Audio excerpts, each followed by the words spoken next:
And happy December to you.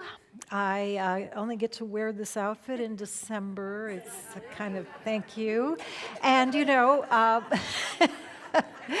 blue is the color of Hanukkah, which begins tonight. Happy Hanukkah. So we're off and running in December with the holidays. December is kind of like a really tricky month, I think, because we have made of it a great festival and a great giving event and a great cooking event and a great interior decorating event and a great fashion event and there's become so much to do, and yet it is that time of year that beckons us inward. There's a very deep, primal request from ourselves to come in from the cold, to hunker down, to be quiet, to be still. And so what's happening in December is this kind of crazy thing of, surface, lots to do, and this calling to go deep. The book of the month is a good tool in going deeper. The book is Your Redefining Moments. And notice that re is in parentheses because perhaps over time someone's asked you this question. I once went to a corporate workshop and the question to all of us was, speak about one of your defining moments. And so I thought of my Peace Corps experience as a young woman and how, because I was in East Africa, that when I came home, I started on a career path of working with people from different cultures, and it really defined what I was doing in the world. That sense of your defining moments kind of sounds like maybe there's only one or two or three major ones, whereas this title, Your Redefining Moments, reminds us that there is a continuous call to think about who we are. There's a continuous call to remember that allness of who we are. Plus, of course, this month's book is by Dennis Merritt Jones, who is a minister in our movement, so the book's going to have a spiritual frame. He says at the very beginning of the book, since the day we were born, we learned to define ourselves primarily based on the input of others.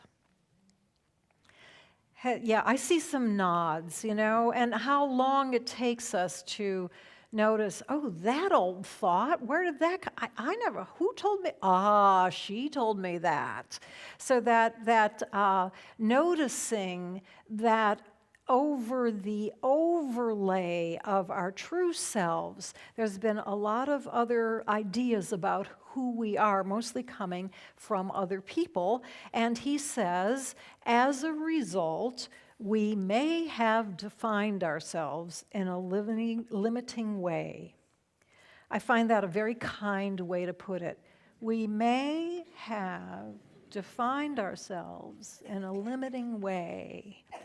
I don't know about you, but I know I have. I'm still discovering those kind of self-imposed limits, and that's one thing I love about our philosophy is that it helps us go beyond those self-imposed limits.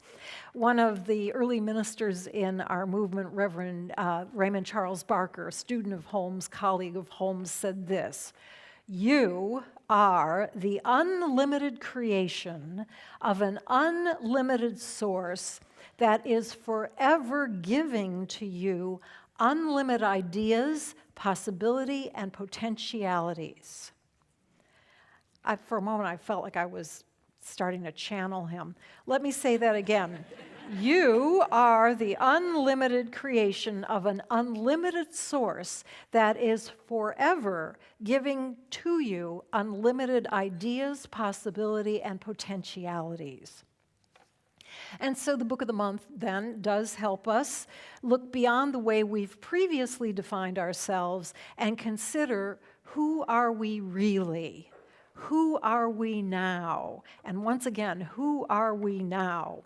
The author, in fact, describes the book as a guidebook to help you fathom the depths of your own understanding of your authentic self and the original self, capitalized, the original self from which you have come. You know, from that perspective then, when I think about me being in the Peace Corps, what it led to was not just, a shaping of a career, but also of opening up qualities in myself more deeply. In my own case, it was opening up more curiosity and opening up more flexibility and adaptability and opening up more understanding, more empathy for other people. So, in fact, the full title of the book is Your Redefining Moments, Becoming Who You Were Born to Be. And just as we look at how we can take an experience, as I just described, to see what is it doing to open up areas in us that are reflective of and pointing to our true divine selves. I love the image that we sometimes share from this stage about the sculptor who was asked, how do you do it? How do you just take that block of marble and make this beautiful being out of it?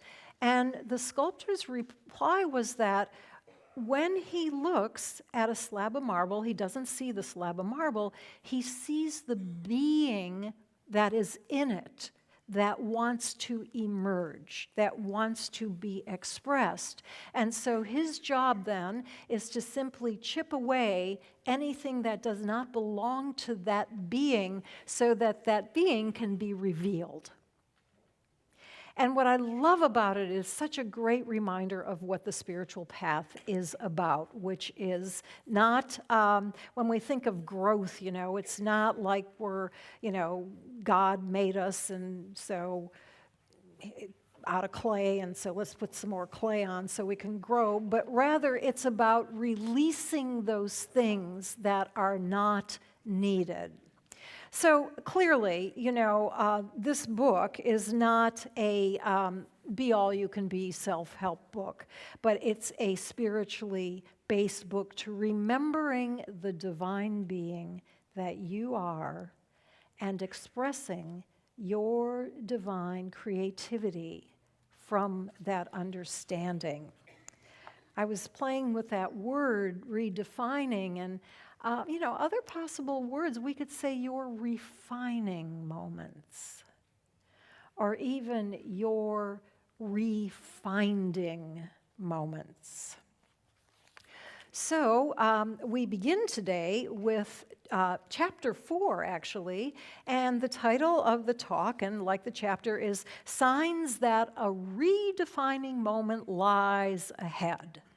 So now when I read that title, sometimes I wonder what editors do to books, but anyhow, when I read that title, I thought, okay, this is going to be about, okay, a major shift is coming, and what are the signs pointing to it? But it actually isn't about that as much as it's about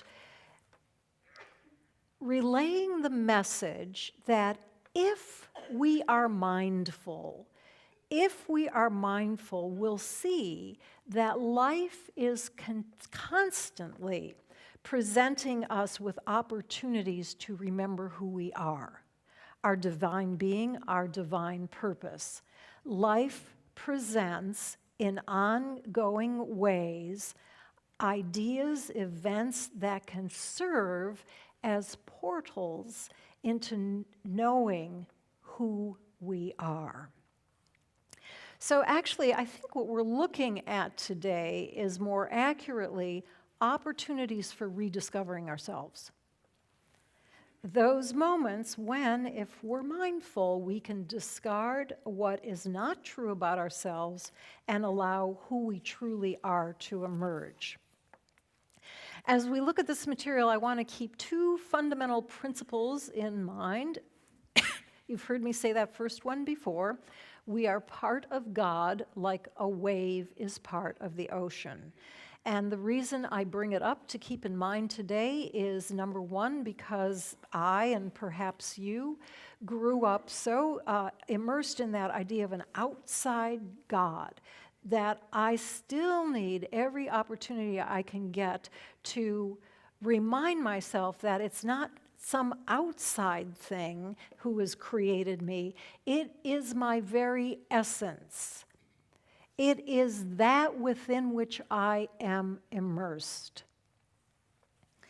The other thing that, the other reason that it's important to keep that first one in mind, we're part of God like a wave is part of the ocean, is that any time in this material that, as you listen to the talks this month or read the book yourself, when we speak about growth, it's not, as I said before, adding something on. Rather, it's about us as waves expanding and deepening and embodying more of the divine being that we are.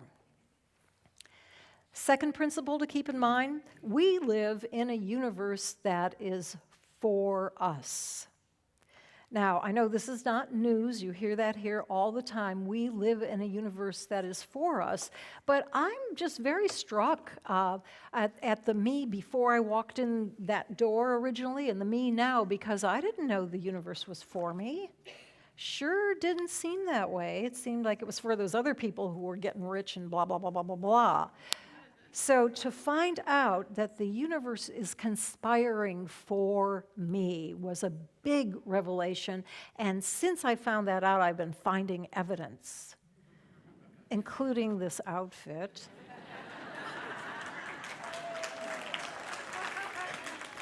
That was a hand-me-down from Reverend Andriette Earle. She just, outgrew it and said, here, have this $9,000 outfit. So I don't think it was 9,000, but. Okay, so here we go. The first opportunity for rediscovering our true nature, the universe, by the way, I like to think of it actually more like a spiritual ecosystem. Not just a collection of stars and matter and spaces, but an ecosystem that is constantly going back between spirit and form. And that is the thing that is for us, that spiritual ecosystem. So our first opportunity for rediscovering our true nature is presented anytime you have a moment where your ego is challenged. By the silence, I take it you've had them. And it makes sense because just as we have bodies, but we're not our bodies, we're more than that. So we have an ego, but we're more than our ego. Nonetheless, as you may have noticed, we don't always respond gracefully when people or ideas challenge our ego. The staff gets together once a week to pray, and at a recent staff prayer, Dr. Edward asked us each to name one thing we were grateful for. And one of us very heartfully said, I'm grateful to all the people who love me and who have been my teachers. And the youngest member of our staff, Tyler, said, well, what about the people who don't love you? Haven't they been your teachers too? And of course the answer is yes. But that did not stop us from jumping on him and saying, oh yeah, well, come back in 30 years and talk to us about that. Because I do notice my own inclination when my way of understanding, my way of putting reality together is challenged, that I can be defensive and think, I'm right, they're wrong. I have found that it is helpful to notice that moments, in particular if there's a particular theme that seems to reoccur. And in my own case, I notice that I continuously get defensive when someone questions my reasoning, even if it's just a request for an explanation. I get very defensive, like, you're calling me an unintelligent person? And I really had to stop and think, what is the source of this defensiveness? And I realized it's not my authentic self. It's some overlay that somebody told me and treated me like in early childhood, where my intelligence was in question. So that provided the opportunity to ask myself, if I'm not someone who has to defend my intelligence, then who am I?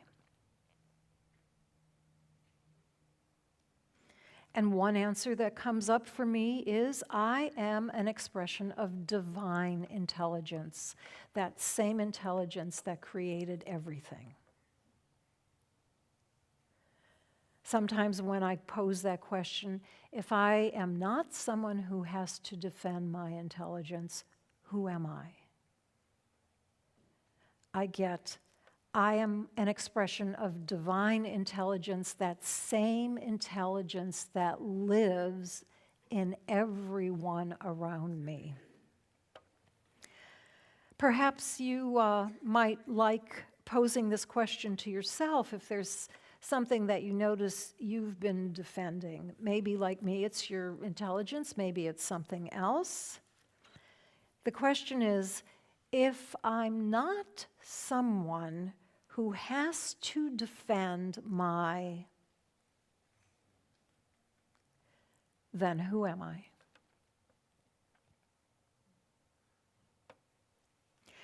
So that's an example of how those moments of ego challenge can be used as tools to look deeper for clues as to who we really are. A second portal into glimmering who we truly are is provided by the author, and it is unexpected events. And unexpected events can be a major emergency or a minor emergency.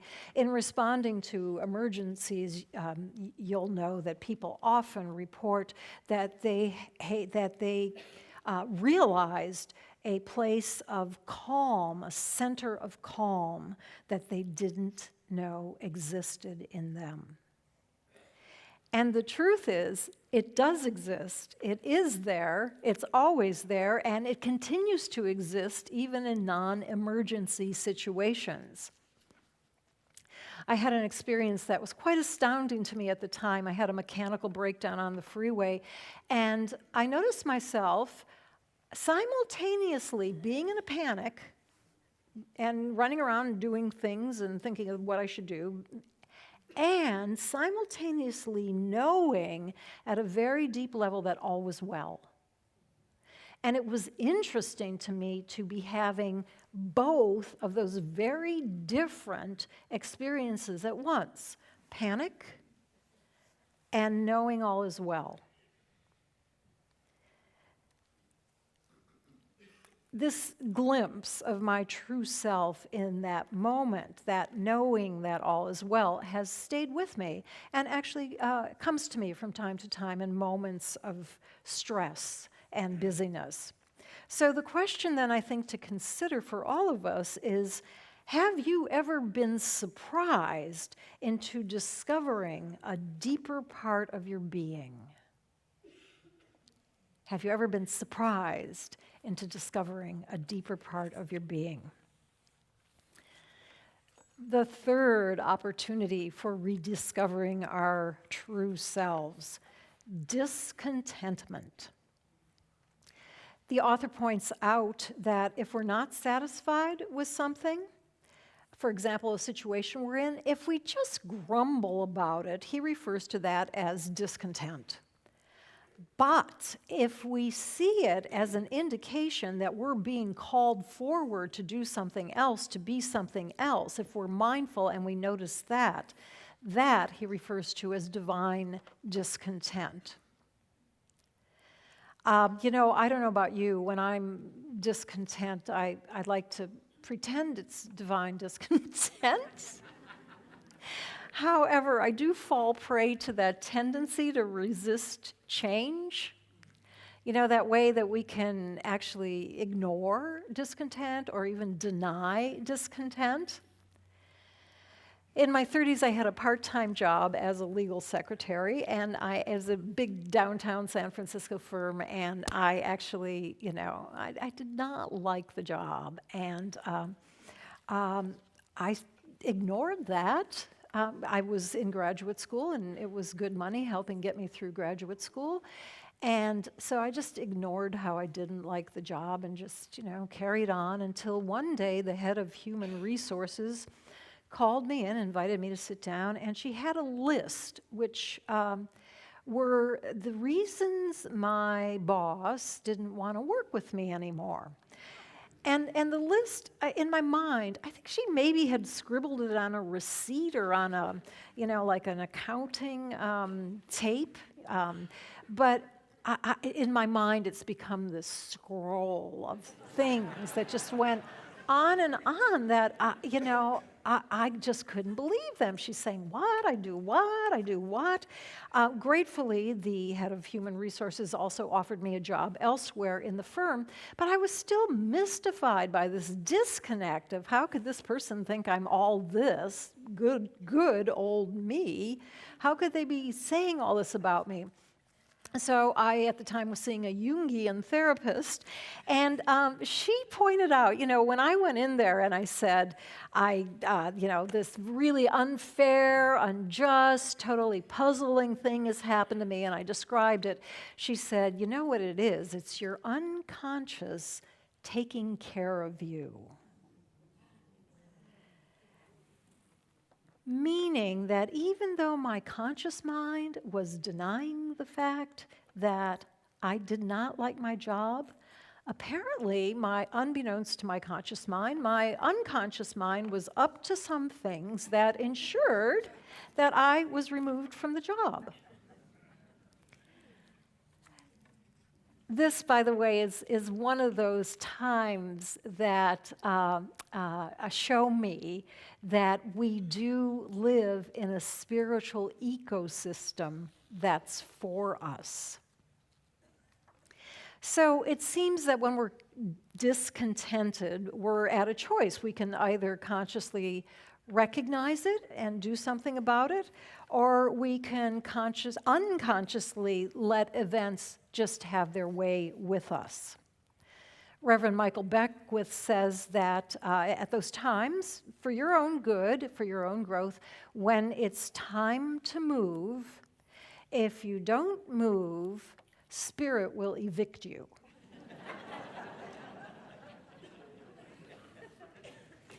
He also uses the phrase, pain pushes until vision pulls.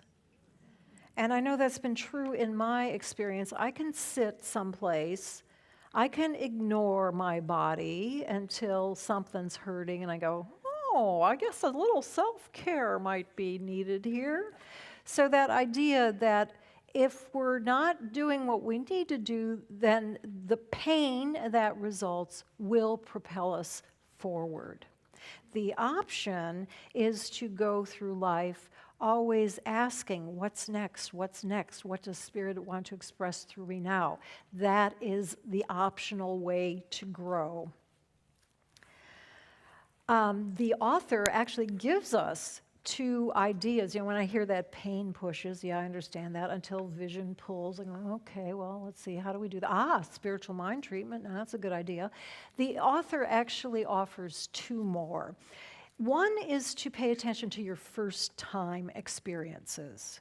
Okay, I know we have a collection in our past, first kiss, whatever, first bicycle, but they don't have to be grand, and in fact, they're ongoing. We still have first-time experiences all the time. sampling a new food, or going down a new road, a different road, or meeting a new person. The author suggests that when we have these first-time experiences, we simply pay attention to what new thing has opened up in me now. Because of this first-time experience, what is known about me now that was unknown before? Brings to mind for me this quote from Ernest Holmes: "We should never lose sight of the fact that the soul is on the pathway of an endless and ever-expanding experience, and that only by expansion can it evolve. Accepting the lessons and experiences of the past and taking the best from everything, we should press boldly forward, looking ever for the truth." So finally, the author offers another way that vision can pull us, that we can continue pressing boldly forward, looking ever for the truth. And that is to pay attention to what inspires you. What people, what settings, what ideas, what actions. I think many of us were inspired by Facebook founder Mark Zuckerberg's announcement of committing a substantial part of his wealth to the benefit of other people on the planet. And if we pause and ask, now, what is inspiring about that? Well, I think the first thing is that it points us to our own true nature of divine givingness, that desire to share, that desire to give. And it also inspires us to ask ourselves, is there something else I can share that I'm not sharing at the moment? Do I really need all this stuff, or can it go on to somebody else? So I invite you this week to be on the lookout for clues to your authentic divine self. Perhaps questioning, releasing ideas that you realize are not part of your authentic self, and paying more attention to those aspects of yourself that you know do reflect your divine, authentic self. We're on the threshold of leaving the old year, entering the new year. The word threshold is based on the word thresh, that process of separating the inedible chaff from the grain, separating what's not needed from what is essential, what is important. So as the weeks of December continue, we'll have more opportunities to consider our true spiritual nature and to recognize and appreciate what we don't need and what is essential.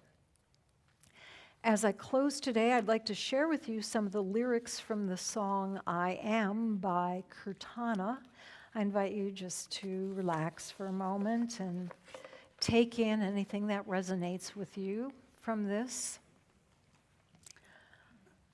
Before the body, before the story, before the name, beyond the mind's attempt to find or explain, before the breath, beyond the sense of pleasure or of pain, and after death, I am. Within the heart, the whole and part of everything I see, behind the eyes, beyond disguise, reflecting me. At the silent core, and yet before phenomenon began, and after it, I am. So let us turn for a moment then to that source of all, that great ocean of I am, that one from which everything springs, that ground of all being, that one with whom and with which we are inextricably linked, for we are of it. As we go forward this week, I welcome with us more opportunities to gently reflect on, who am I really?